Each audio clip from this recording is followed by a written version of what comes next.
শিৱসাগৰ জিলাৰ শিলাকুটি ভকত গাঁৱত ভয়ংকৰ ঘটনা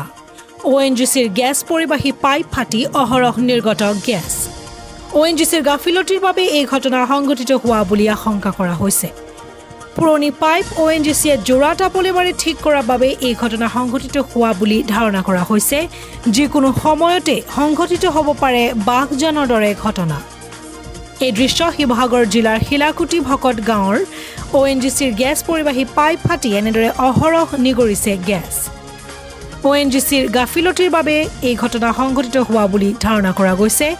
স্থানীয় ৰাইজে আশংকাত আছে যিকোনো মুহূৰ্ততে সংঘটিত হ'ব পাৰে বাঘজানৰ দৰে ঘটনা